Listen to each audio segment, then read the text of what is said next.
But here, I'll show you what she's looking like now. She's still a little wet from wiping her off. But that's okay.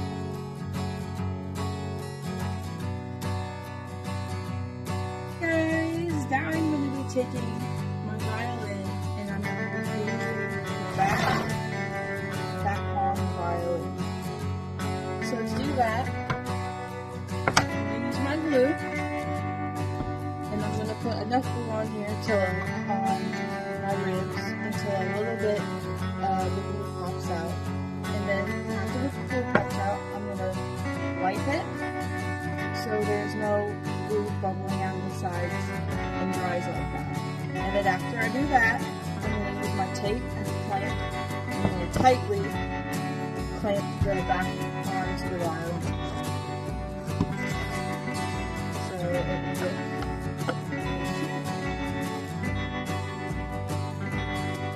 So let me show you what's done.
Hi guys, I'm going to show you what she looks like, but we have to wait a little bit for her to dry, or for the glue to dry I should say, but here she is.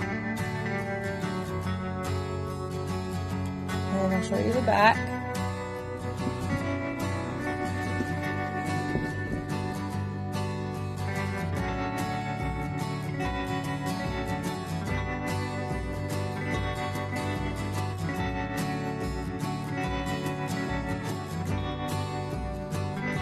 So to sum up what I did, I put glue on the ribs, which the ribs of the violin are this part right here. I put glue on this side of the ribs, and then I put the glue all the way around. I put the glue all the way around the ribs, or the back of the violin.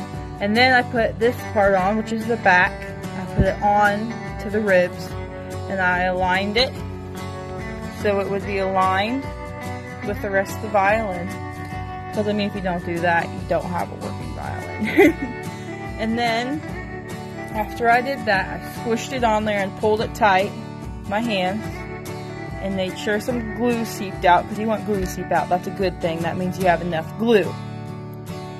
And then after that, I wiped a little bit of the glue, about that much. And then there, I would squeeze and put a piece of tape down. A real tight piece of tape. The tape is like a clamp, and it holds it together. And I did that all the way around the violin, about 1 to 2 inches apart. All the way around. And now I wait. Hi guys, I'm back with the violin, and now I'm going to be taking off the tape off the violin and showing you what it looks like after we're done. So here we go.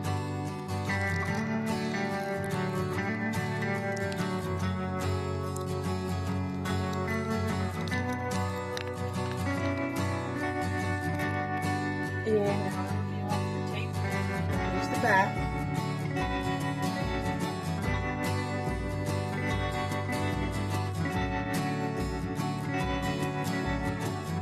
Tap collar. So we'll clean. There's the shoulder.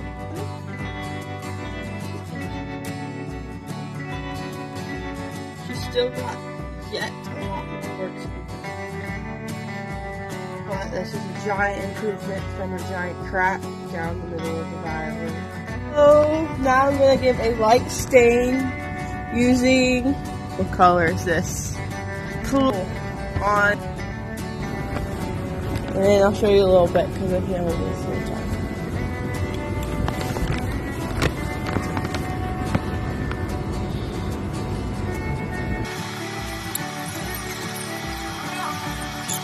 I didn't get a video of it, but I just put wood putty inside the cracks of the violin, not the cracks, but the parts that were missing parts of wood, and then I'm going to stain them after I'm done. So let me. I also put one here. Now when they're dry, I'll stain them so they look like the rest of the violin. Hi guys! Now on my violin, I am going to be sanding and then staining my, what's this stuff called? I'm just going to call it wood filler for now. I knew what it was called, but I found out. So let me, this right here, we're going to be sanding it. And down here, we're going to be sanding that too. Shape it more. We're going to shape it more like a violin shape instead of kind of just sitting there.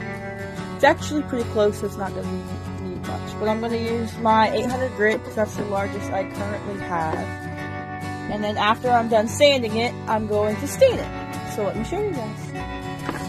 So I got my 800 grit paper. I'm going to flip it over and I'm going to tear a little piece off of it. And then that little piece should be enough to get me through most of the violin. So I'm going to take this and I'm going to lightly do a little sand.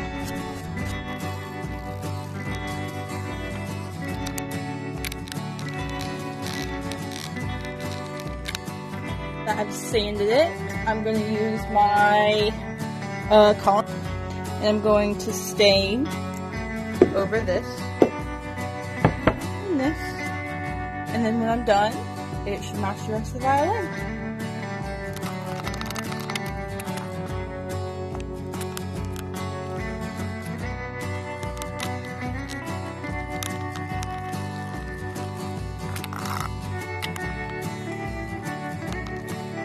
Well, here's what the violin looks like now after I gave it a little bit of Colony Maple stain color.